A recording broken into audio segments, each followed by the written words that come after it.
Vítam vás kanál Mycelinárium. Vítajte priatelia pri ďalšej epizóde o pestovaní húb v domácom prostredí. Ako som to povedal už minule, dnes budeme riešiť problémy, ktoré môžu nastať v plodiacej miestnosti. Vypichol som 3 také najbežnejšie, ktoré viem, že viacerí z vás máte. A povieme si niečo o nich, ako ich riešiť, ako im predchádzať.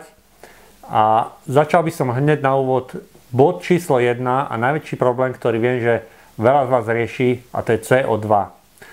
Problematike CO2, oxidu uhličitého, som venoval celú epizódu, ale viem, že stále veľa z vás má problém s CO2, s vysokým obsahom CO2 hlavne, a viem, že veľa z vás začína s hlivou ústricovou alebo s inými odrodami hlivy, a práve hliva je jedna z najcitlivejších húb na obsah CO2.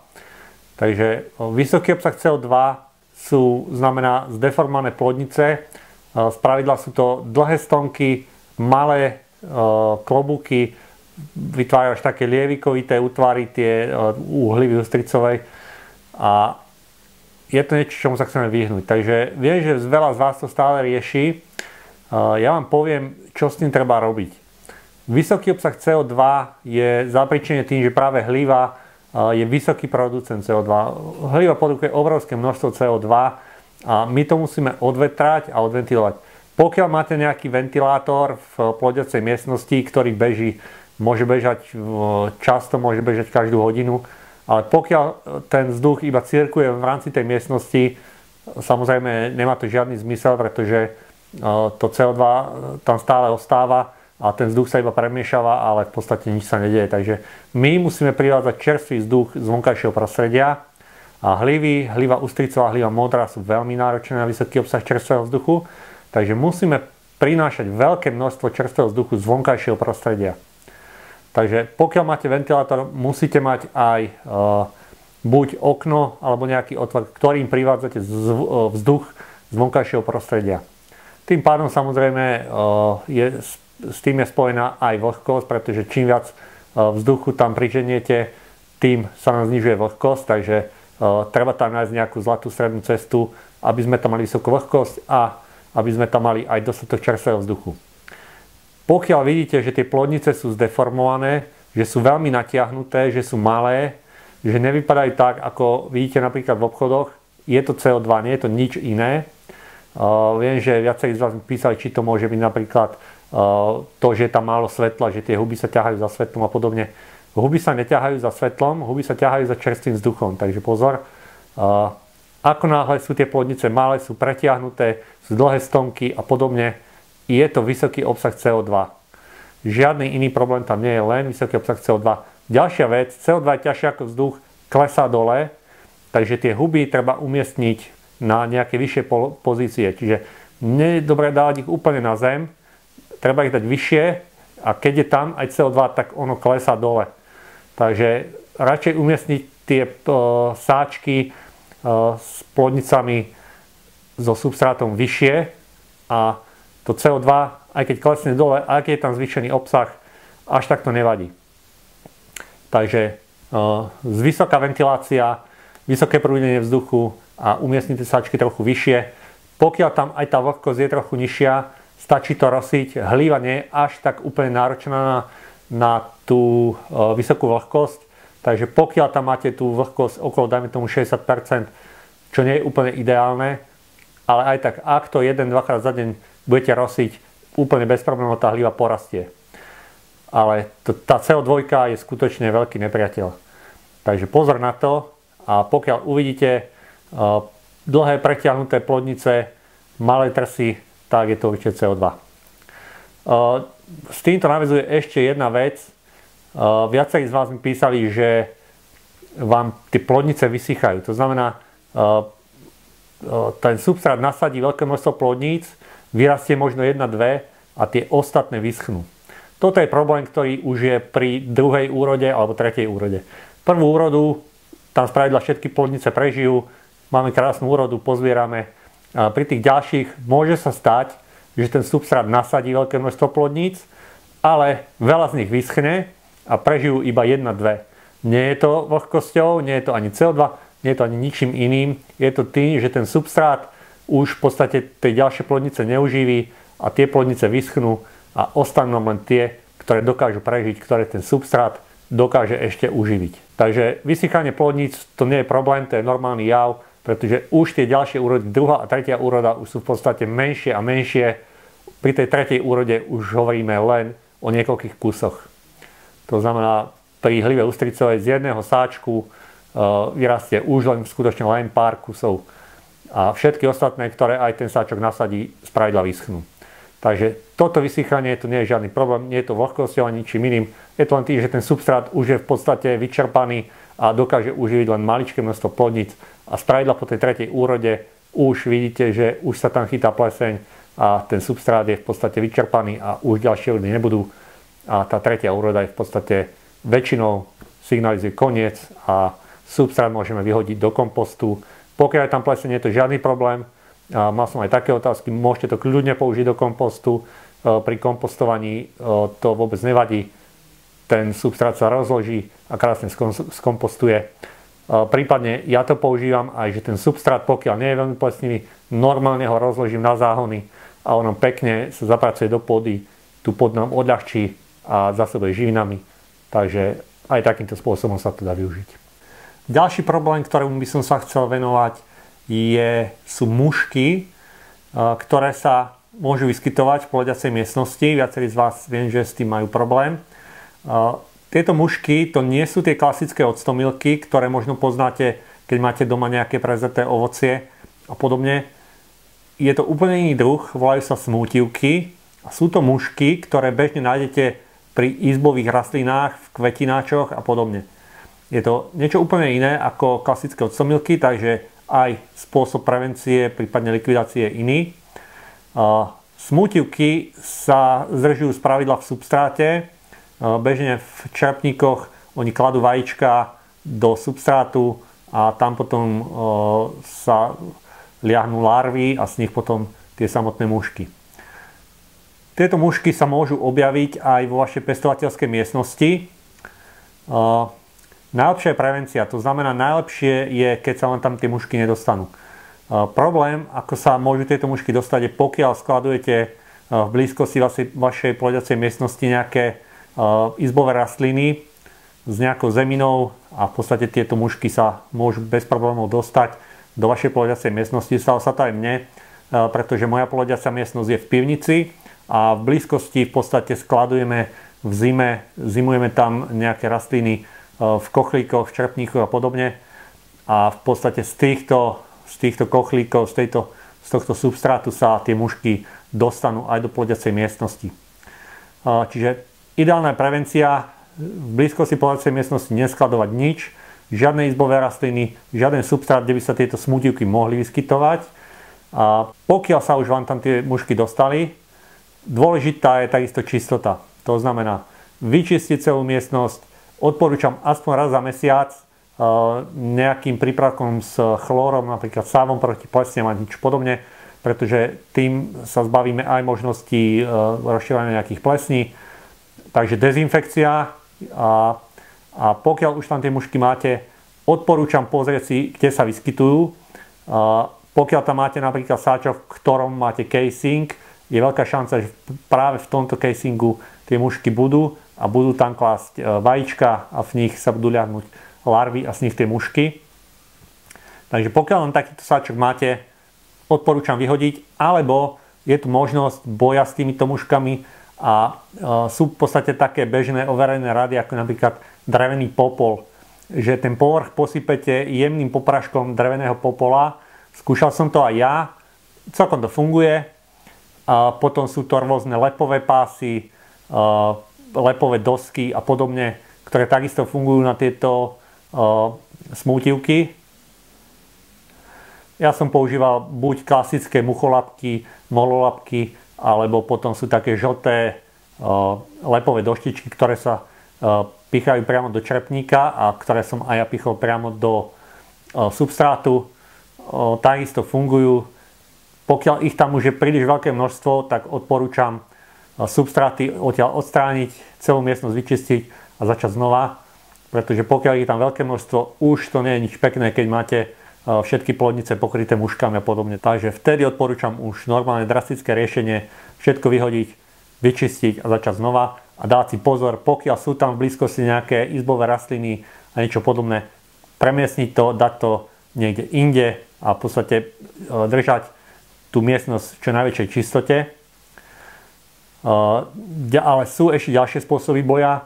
Je to napríklad, používa sa jablčný ocot, používajú sa rôzne lapače, rôzne pasce.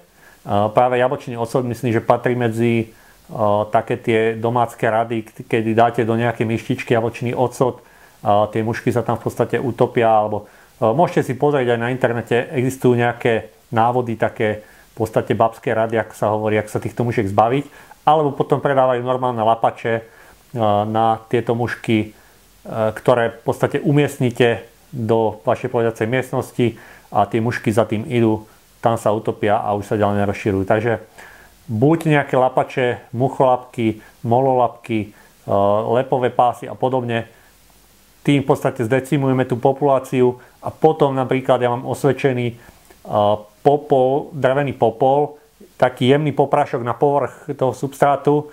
Pokiaľ tam máte casing, môžete dať aj hrubší, viac toho popola, tým ich v podstate zlikvidujeme, takže dá sa proti nim bojovať. Pokiaľ už je tam veľmi veľa, už bohužiaľ vtedy väčšinou nestačí nič, len vyhodiť všetko, čo tam máme, miestnosť vyčistiť a začať znova. Takže to by boli mušky. Snažíme sa o prevenciu, ako som povedal, snažíme sa o čistotu a potom sú nejaké metódy boja. Posledná vec, posledný bod, ktorý by som spomenul, sú plesne.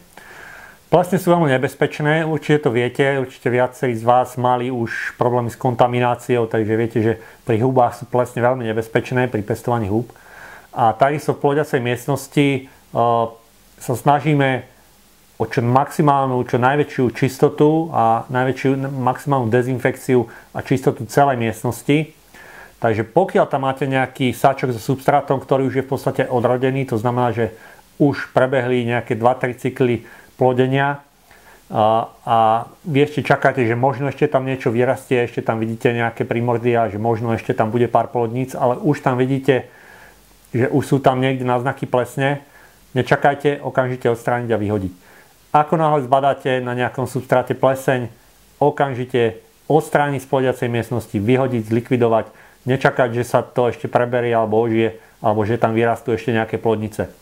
Pokiaľ by tam aj nejaké plodnice vyrástli, nestojí nám to za to, aby sme si kontaminovali plodiacu miestnosť. Plesne sú veľmi životaschopné a hlavne v vlhkom prostredí vytvárajú veľké množstvo spór, ľahko sa rozširujú a v vlhkom prostredí sa dochádza k tomu, že tie spóry sa prilepia na všetky povrchy, čo tam sú. Čiže v podstate my si vytvoríme obrovské semenisko plesní v tej plodiacej miestnosti, takže tomuto sa snažíme vyhnúť. Miestnosť často čistíme a dezinfikujeme.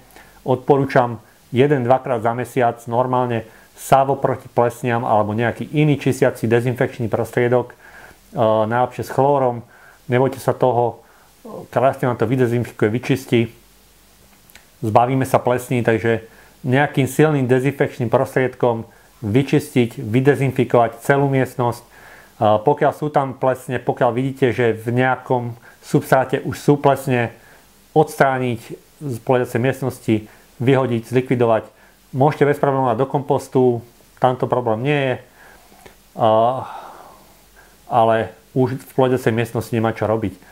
Takže plesne v plodiacej miestnosti v žiadnom prípade, čokoľvek, čo tam vidíte, ak je tam trošku plesne, pokiaľ je tam substrát, ktorý plodil, dajme tomu, iba raz a ešte čakáte druhú úrodu, prípadne tretiu a vidíte tam malý chumačik plesne, môžete ho vyrezať, najlepšie nejakým orezávačom, to znamená nedotýkať sa ho, malý kus substrátu vyrezať, odstrániť ho, pokiaľ sa ho dotknete, automaticky sa rozprsknú spory do vzdušia, takže vyrezať napríklad orezávačom, pokiaľ tam maličký chumačik plesne, dá sa to, môžete to vyrezať, odstrániť, vyhodiť a v podstate substrát by mal fungovať ďalej. Môže sa stať, že je tam maličký ostrovček plesne, ktorý sa dá vyrezať. Pokiaľ je tam väčšie množstvo, tak vtedy vyhodiť celý substrát. Pokiaľ je to už ten substrát fakt, že odrodený, že už ste mali tie 2-3 úrody a je tam viacero ohnízk tých plesní, okamžite zlikvidovať a vyhodiť. Takže plesne v žiadnom prípade netolerovať a snažiť sa o čo najväčšiu čistotu tej plodiacej miestnosti a maximálnu sterilitu, dezinfekciu.